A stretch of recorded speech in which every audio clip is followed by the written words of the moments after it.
O silêncio do vácuo é total. Após uma jornada épica de 450 mil quilômetros, a cápsula Orion emerge da escuridão profunda. Ela se aproxima do momento mais crítico e perigoso de sua missão, a volta definitiva para o planeta Terra. Deixando a Lua para trás, a tripulação fixa os olhos no mármore azul, que agora se torna o destino final e urgente. Esta não é apenas uma viagem de retorno. É o teste máximo de resistência humana sob a luz difusa do cosmos. No interior funcional da nave, os sistemas operam em velocidades extremas, processando fluxos de dados vitais em painéis curvos. 4 astronautas sentem o peso da responsabilidade. A iluminação fria dos displays destaca a determinação absoluta em cada olhar. No comando, a capitã supervisiona cada parâmetro milimétrico. Suas mãos firmes ajustam os controles, garantindo a trajetória perfeita. O corredor de reentrada surge nos monitores como um caminho estreito entre o sucesso e o desastre total. A linha amarela do Good deve permanecer centrada. Um erro de apenas 2 graus pode mudar o destino da missão para sempre. Se for raso demais, a nave ricocheteia no espaço. Se for íngreme, o calor extremo da atmosfera a destruirá em segundos. A tensão atinge o auge enquanto a Terra preenche totalmente o campo de visão. O planeta cresce rapidamente diante dos viajantes. A capitã mantém o foco inabalável, observando a alternância frenética de dados enquanto o escudo térmico se prepara para o impacto. A Orion toca a atmosfera superior. O brilho do plasma envolve a base, sinalizando uma reentrada precisa e o início do retorno. A jornada de quase 500 mil de quilômetros termina aqui. O lar finalmente está ao alcance, em um abraço de fogo. Ela parece diferente quando você sabe que vai entrar nela. Um dos astronautas olha pela janela. A Terra está maior agora, reconhecidamente maior do que era horas atrás. Ela parece diferente quando você sabe que vai entrar nela, ele diz, a voz baixa, quase para si mesmo. Ninguém responde, não há nada a dizer. Para a equipe a bordo da Orion, esta é a primeira vez em mais de 2 semanas que a Terra parece próxima o suficiente para ser real. Real e, pela primeira vez, ameaçadora. Porque entrar em uma atmosfera planetária a 40 mil quilômetros por hora não é um retorno, é uma colisão controlada com o ar. Uma visualização mostra a trajetória da Orion em curva ao redor da Terra, com a linha de reentrada destacada em laranja. Abaixo, uma barra de cronômetro, T-4 3200 para início da queima de separação do módulo de serviço. Antes que qualquer reentrada seja possível, é preciso desfazer o que foi construído para a missão. A Orion não é uma nave unitária, ela é uma composição. E aquilo que a manteve viva no espaço precisa ser descartado, antes que ela possa sobreviver ao que vem a seguir. T-4 3200 para a separação do módulo de serviço europeu. Preparativos. Os astronautas completam a checklist. Cada item é lido em voz alta, confirmado, marcado. A rotina é deliberada, não por formalidade, mas porque em missões espaciais, a rotina é o que separa o sucesso da catástrofe. Um item ignorado aqui pode significar a diferença entre 4 pessoas vivas e uma investigação de acidente. Verificação de traje. Pressurização confirmada. Vedações primárias, nominal. Vedações secundárias, nominal. Os trajes de reentrada da missão Artemis são uma evolução dos sistemas usados nas missões Apollo, mas com décadas de engenharia de segurança incorporadas. Eles são a última linha de defesa caso algo dê muito errado. E muito errado, neste contexto, pode significar coisas que é melhor não detalhar em voz alta enquanto se prepara para elas. A câmera externa mostra a estrutura completa da espaçonave, a cápsula Orion à frente e conectado a ela o módulo de serviço europeu, uma estrutura cilíndrica robusta, coberta de painéis solares que forneceu energia, propulsão e suporte de vida durante toda a missão. É maior do que parece. e ele está prestes a ser descartado. O escudo térmico da Orion é a engenharia mais crítica de toda a missão de reentrada. Feito de um material chamado AV-Coat, uma espuma de ablação baseada em resina epóxi, ele foi projetado especificamente para a velocidade da Artemis, quase 40.000 km por hora, mais rápido do que qualquer retorno de baixa órbita terrestre, quase o dobro da velocidade de uma cápsula Soyuz na reentrada. Um corte transversal animado mostra as camadas do escudo. A superfície externa de AV-Coat, que vai se queimar progressivamente, liberando gases que formam uma barreira protetora, a camada estrutural de alumínio, o isolamento interior. Setas mostram o fluxo de calor sendo redirecionado para longe do interior habitável. A lógica do AV-Coat é elegante na sua brutalidade. O material se sacrifica. Ao queimar de forma controlada, ele consome o calor antes que o calor possa consumir a estrutura. O escudo não reflete o calor, ele o devora. Cada centímetro de material que se desprende durante a descida é 1 centímetro que absorveu energia suficiente para fritar qualquer coisa convencional.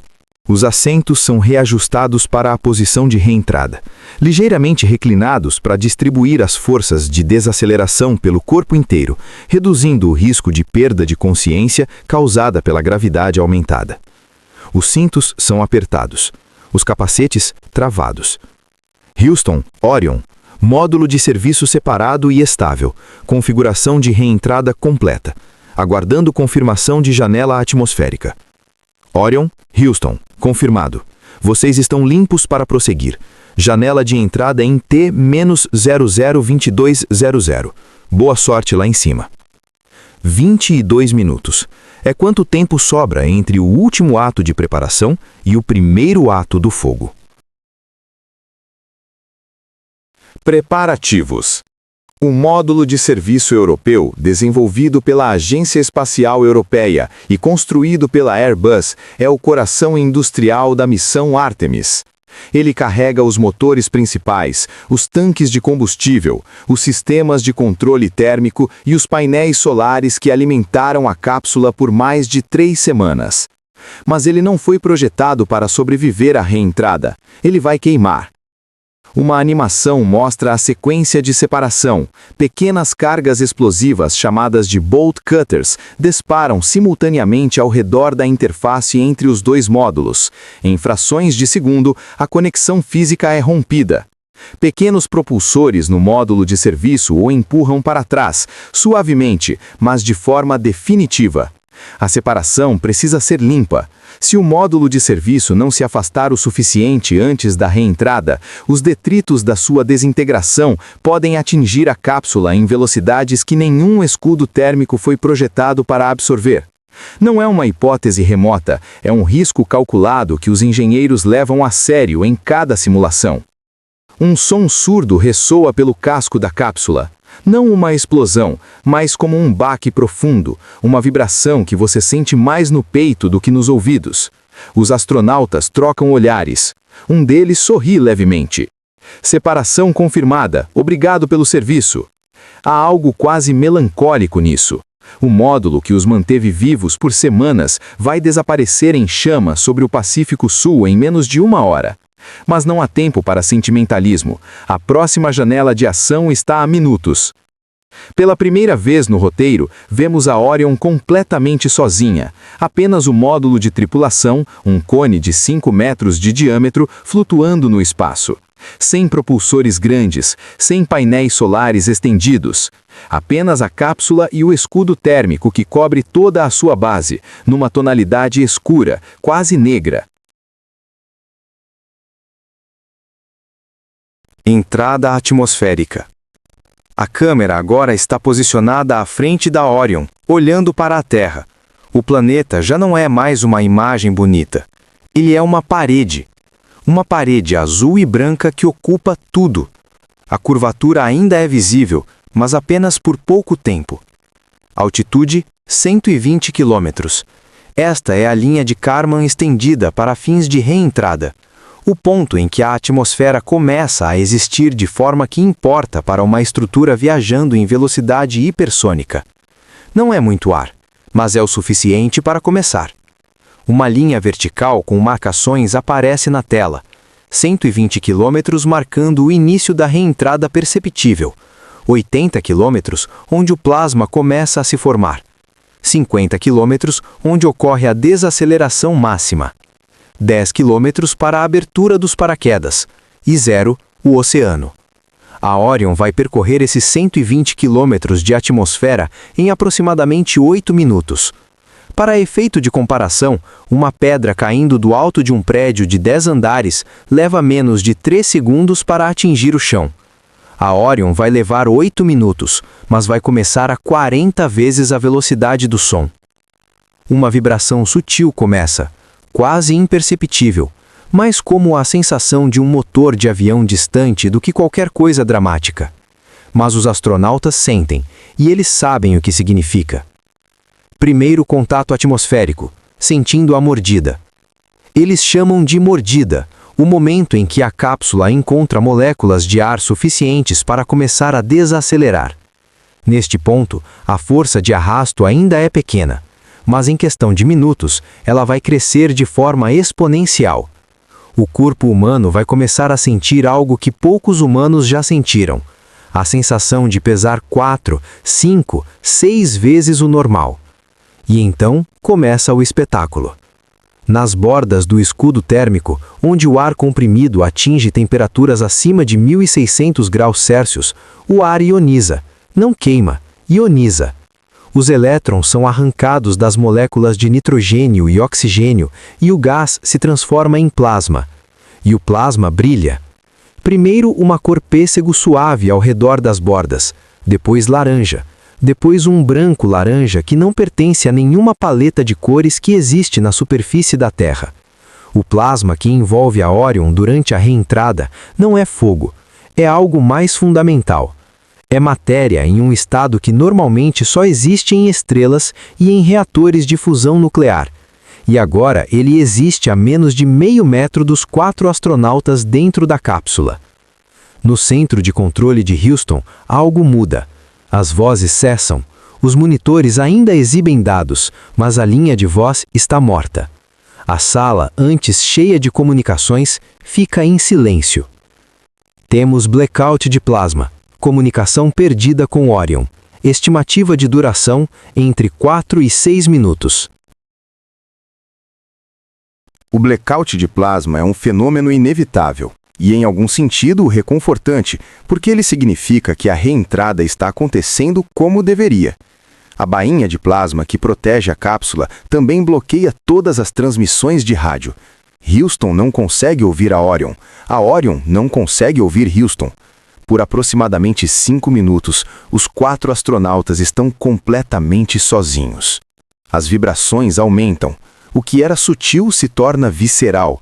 A cápsula treme, não com um tremor suave de turbulência de avião, mas com uma vibração que parece querer desmontar tudo.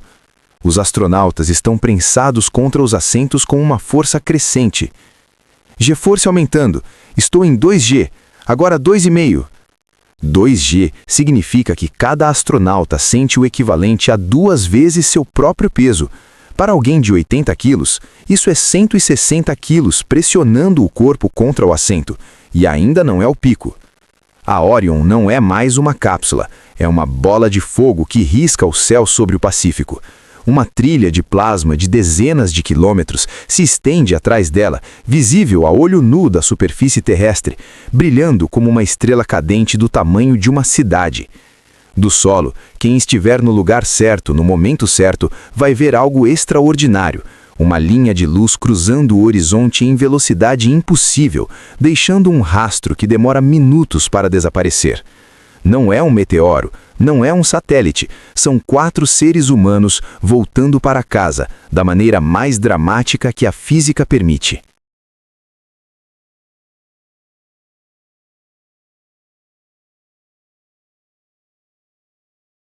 A câmera abre lentamente no telão principal do centro de controle de missão. A linha de telemetria da Orion está interrompida. Um contador exibe o tempo de blackout. 02:18, 02:19, 02:20. O diretor de voo não se move. Ele já viu isso antes, mas nunca deixa de ser tenso. Nestes minutos de silêncio, Houston só consegue monitorar dados de rastreamento de radar. Eles sabem onde está a Orion, eles sabem a velocidade aproximada, mas não sabem como estão os astronautas, não sabem se o escudo está segurando, não sabem se algo deu errado, e não há absolutamente nada que eles possam fazer além de esperar.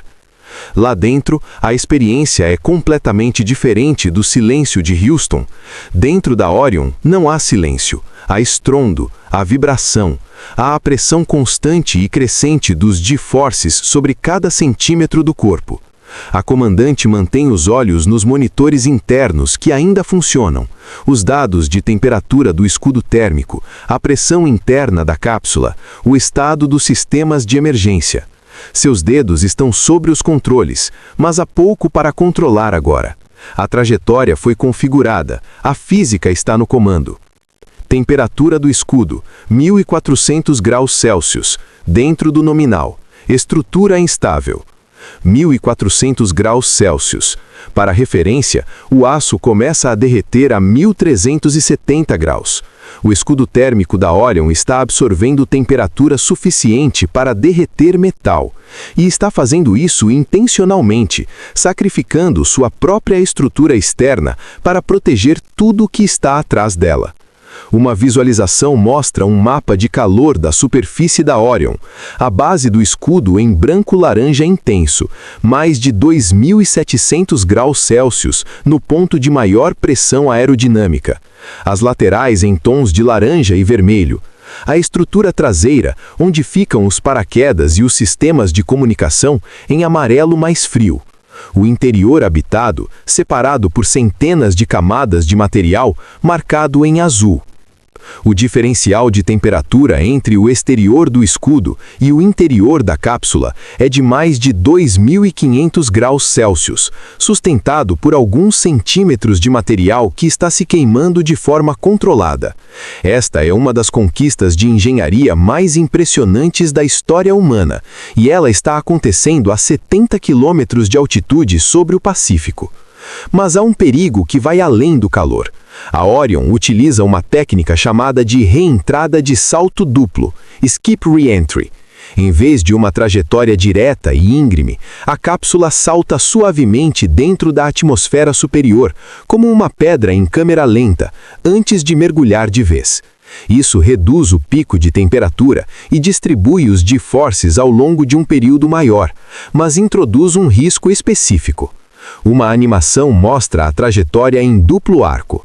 A Orion entra na atmosfera, desacelera levemente, sobe de volta para a atmosfera muito tênue por alguns momentos e então mergulha definitivamente. O ângulo do segundo mergulho é ainda mais crítico. Qualquer desvio neste ponto não tem correção. Se durante a fase de salto algum problema nos propulsores de controle de atitude impedir que a cápsula mantenha a orientação correta, ela pode entrar no segundo mergulho com o ângulo errado, e não há segunda chance depois disso. O momento mais brutal da reentrada não é o calor, é a desaceleração. Em questão de segundos, a Orion passa de 11 km por segundo para velocidades subsônicas, e os corpos humanos pagam o preço. 6G. 6G. 6G equivale a 6 vezes o peso do corpo. Um astronauta de 80 quilos agora pesa efetivamente 480 quilos. O sangue tenta fluir para as pernas, os músculos abdominais e peitorais estão em contração máxima para manter a circulação no cérebro. A visão pode turvar, a perda de consciência é uma possibilidade real, e os trajes de pressão e a posição dos assentos foram projetados especificamente para minimizar esse risco. A astronauta na posição traseira fecha os olhos por um momento, não de medo, de concentração. Cada respiração é deliberada, forçada, uma técnica desenvolvida por pilotos para manter o sangue no lugar certo. Cada expiração é um esforço muscular consciente. Mas o pior dos perigos silenciosos não é físico, é técnico. Se o software de guiagem falhar agora, se os propulsores de controle de atitude deixarem de responder, se a cápsula começar a girar fora do eixo planejado, o escudo térmico deixaria de proteger o lado correto da nave.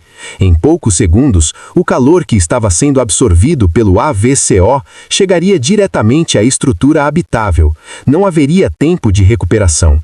Não haveria alerta suficientemente antecipado. Os sistemas de backup existem, foram testados, foram validados em simulações, mas nenhuma simulação reproduz exatamente o caos físico desta descida, e os engenheiros sabem disso. A margem de confiança é de 99,7%, uma fração de porcentagem que, no espaço, significa a diferença entre heróis e memórias.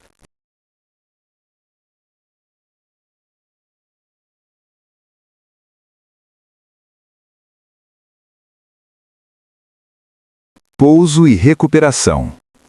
O contador de blackout de plasma no centro de controle de Houston passa de 4:50. A sala está em silêncio profundo. Então, de repente, um som. Um chiado. Um ruído de estática. E então, uma voz. Houston, Orion, estamos de volta. Paraquedas de drogue implantados. Todos os sistemas nominais. A sala explode. Não em gritos, em um exalar coletivo, profundo, seguido de palmas que começam esparsas e crescem em segundos para uma ovação que ninguém planejou e todos precisavam dar. O diretor de voo aperta os olhos por um momento. Então, os abre e sorri. Orion, Houston, recebemos vocês alto e claro. Bem-vindos de volta. A 10 quilômetros de altitude, 2 paraquedas menores, os drogue chutes, já se abriram, estabilizando a cápsula e reduzindo sua velocidade de cerca de 500 km por hora para algo que os paraquedas principais conseguem suportar. A Orion, que minutos atrás era uma bola de plasma viajando a 40.000 km por hora, agora desce em espirais lentas sobre o Oceano Pacífico. Então, os 3 paraquedas principais se abrem. É um momento cinematográfico mesmo sem câmera. Cada paraquedas tem 35 metros de diâmetro, maiores do que a envergadura de um Boeing 737. Os 3 juntos formam um dossel de mais de 2.800 metros quadrados de tecido resistente ao fogo e à força. A cápsula, que pesava toneladas em órbita, agora desce como uma folha, a menos de 30 km por hora. Dentro da cápsula, o alívio é físico. A pressão sobre os corpos cessa de forma quase abrupta. Depois de minutos de força que os prensou contra os assentos, a leveza súbita desorienta. Um dos astronautas ri, não por nada em particular, apenas porque o corpo precisa liberar algo. Paraquedas principais abertos, descida estável, preparando para impacto na água. O impacto com a superfície do oceano, quando vem, não é suave. A Orion bate na água a cerca de 28 km por hora, mais do que parece para 4 pessoas que acabaram de sobreviver ao fogo. O impacto ressoa pelo casco como um soco profundo. O corpo de água se abre e fecha ao redor da cápsula. Por um momento, há confusão de sons. Água, metal, o barulho dos paraquedas caindo sobre a superfície ao redor deles. Então, silêncio. A cápsula balança suavemente. De fora, ela parece pequena, um objeto arredondado e enegrecido flutuando numa imensidão azul. O escudo térmico, antes liso e escuro, agora está carbonizado de forma irregular, marcado pelo fogo de uma reentrada hipersônica. As marcas não são danos, são a evidência visível de que o escudo fez exatamente o que deveria. Os helicópteros chegam antes dos barcos. Voando em formação baixa sobre as ondas, eles localizam a cápsula pela baliza de emergência que passou a transmitir assim que a comunicação foi reestabelecida. Fotógrafos a bordo registram o que vai se tornar uma das imagens da missão. A Orion flutuando sozinha no Pacífico, enegrecida e intacta, os paraquedas ainda parcialmente visíveis na água ao redor deles. O USS San Diego, navio de recuperação da Marinha Americana posicionado na área prevista de pouso desde antes da missão, chega em seguida. Os mergulhadores da equipe de recuperação entram na água. O protocolo é preciso: verificar a integridade externa antes de qualquer abertura, garantir que não há vazamentos de propelente residual, confirmar que a cápsula está em posição segura para a abertura das escotilhas. Dentro da Orion, os astronautas esperam. Eles ouvem os sons do metal contra o casco, os mergulhadores trabalhando do lado de fora, o barulho do mar. Depois de 2 semanas no silêncio quase absoluto do espaço, interrompido apenas pelos sistemas da nave e pelas próprias vozes, o oceano parece barulhento, vivo, imenso de um jeito diferente do espaço. A escotilha se abre. A luz que entra é a primeira luz natural que eles veem em mais de 2 semanas. Não a luz filtrada pelos monitores ou pelos vidros de visor do capacete. A luz direta do Sol do Pacífico, refletida na água, carregando sal e calor e o cheiro específico do oceano que não existe em nenhum outro lugar do universo conhecido. O primeiro astronauta a ser retirado pisca repetidas vezes ajustando os olhos. Seus movimentos são cautelosos. O corpo ainda está readaptando à existência de gravidade plena. Cada gesto que era automático na Terra precisa ser reaprendido, ainda que por horas. Os músculos que trabalharam contra G-forces durante a descida agora precisam trabalhar de forma diferente, contra um G simples e constante. Como está a sensação? Alguém da equipe de recuperação pergunta. Ele pensa por um momento genuíno antes de responder. Pesada, muito pesada e muito boa. No centro de controle de Houston, os dados de telemetria da cápsula já estão sendo analisados. As temperaturas registradas no escudo térmico durante a descida, os G-forces exatos por segundo, os ângulos de trajetória, as pressões internas. Cada ponto de dado é tanto uma confirmação de que tudo funcionou, quanto um aprendizado para a próxima missão. Porque sempre há uma próxima missão. A Orion foi projetada para voar no mínimo 10 vezes. Este foi apenas o começo. Enquanto os 4 astronautas são transportados para o navio de recuperação, alguns de maca, procedimento padrão após voos longos, não por emergência, a cápsula é içada para fora da água por um guindaste. Vista de cima, ela parece ainda menor do que parecia na superfície. Um cone de metal de 5 metros de diâmetro que atravessou o espaço profundo, orbitou a Lua e mergulhou de volta para a Terra através de uma muralha de plasma. Nas próximas horas, os astronautas passarão por verificações médicas completas. Nas próximas semanas, por meses de reabilitação física para recuperar a densidade óssea e a massa muscular perdidas. Nas próximas décadas, eles vão contar esta história para filhos, netos, estudantes e qualquer pessoa que quiser ouvir. Mas por enquanto, no deck do USS San Diego, um dos 4 se permite um momento sem agenda. Ele olha para o horizonte, a linha onde o oceano encontra o céu, e então para cima. Em algum ponto além do azul claro que o teto atmosférico oferece, há a Lua, não visível de dia, mas presente. Há 11 dias, ele estava a 100 quilômetros de sua superfície. Hoje, está de volta.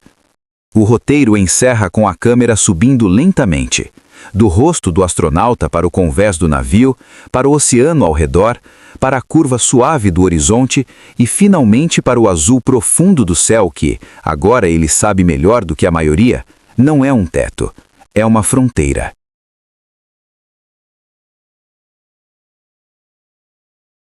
A missão Artemis II representa um dos momentos mais importantes da exploração espacial no século XXI, marcando a transição entre testes iniciais e a retomada efetiva de voos tripulados rumo à Lua. Como parte do programa Artemis, liderado pela NASA, essa missão tem como objetivo principal testar, em condições reais, todos os sistemas necessários para levar seres humanos com segurança ao espaço profundo, algo que não acontece desde o fim do programa Apollo no século passado. Diferentemente da Artemis I, que foi uma missão não tripulada voltada à validação inicial dos equipamentos, A Artemis II levará uma equipe de astronautas a bordo da nave Orion, impulsionada pelo poderoso foguete Space Launch System. Essa missão realizará um sobrevoo ao redor da Lua, sem pousar, mas com a responsabilidade de testar sistemas vitais, como suporte à vida, navegação, comunicação e desempenho da tripulação em um ambiente de espaço profundo. Nesse contexto, a Artemis II pode ser entendida como uma etapa intermediária essencial. Ela não tem o objetivo de alcançar novos recordes ou realizar grandes descobertas científicas, mas sim garantir que tudo funcione perfeitamente antes de uma missão ainda mais complexa. Essa abordagem evidencia uma mudança importante na forma como a exploração espacial é conduzida atualmente, priorizando segurança, sustentabilidade e planejamento de longo prazo. Ao testar cada detalhe em etapas progressivas, a NASA reduz riscos e aumenta significativamente as chances de sucesso das missões futuras. Outro aspecto relevante da Artemis II é o seu papel simbólico e político. A missão não envolve apenas tecnologia, mas também cooperação internacional e inspiração global. O programa Artemis conta com a participação de diversas agências espaciais e parceiros comerciais, demonstrando que a exploração do espaço, hoje, é um esforço coletivo. Além disso, a escolha dos astronautas, incluindo diversidade de gênero e origem, reforça a ideia de que a exploração espacial deve representar toda a humanidade e não apenas uma única nação. A missão também reacende o interesse público pela exploração lunar. Desde as históricas viagens do programa Apollo, especialmente a Apollo 11, a Lua deixou de ser um destino frequente da humanidade. Com a Artemis II, esse cenário começa a mudar. O entusiasmo gerado por uma nova missão tripulada além da órbita terrestre baixa tem o potencial de inspirar novas gerações de cientistas, engenheiros e exploradores, além de estimular investimentos em ciência e tecnologia. Do ponto de vista técnico, a Artemis II será crucial para validar o desempenho humano em missões mais longas e distantes da Terra. A permanência da tripulação em um ambiente de maior exposição à radiação e isolamento permitirá coletar dados fundamentais para futuras missões, inclusive aquelas com destino a Marte. Assim, a missão não se limita à Lua, mas se insere em um projeto ainda mais amplo de expansão da presença humana no Sistema Solar. Além disso, a Artemis II desempenha um papel fundamental na preparação para a Artemis III, que pretende levar astronautas novamente à superfície lunar. Todo o conhecimento adquirido nessa missão intermediária será aplicado diretamente na execução do pouso, tornando-a uma peça-chave dentro da estratégia geral do programa Artemis. Sem o sucesso da Artemis II, o avanço para as etapas seguintes seria muito mais arriscado e incerto. Em conclusão, a missão Artemis II vai muito além de um simples voo tripulado ao redor da Lua. Ela representa um elo crucial entre o passado e o futuro da exploração espacial, conectando o legado das missões Apollo com as ambições modernas de estabelecer uma presença humana sustentável fora da Terra. Ao testar tecnologias, fortalecer parcerias internacionais e inspirar o mundo, a Artemis II consolida-se como um marco estratégico que pavimenta o caminho para novas conquistas, incluindo o retorno à superfície lunar e, futuramente, a exploração de Marte. Trata-se, portanto, de uma missão que simboliza não apenas progresso científico e tecnológico, mas também a continuidade do espírito humano de explorar o desconhecido e ultrapassar fronteiras.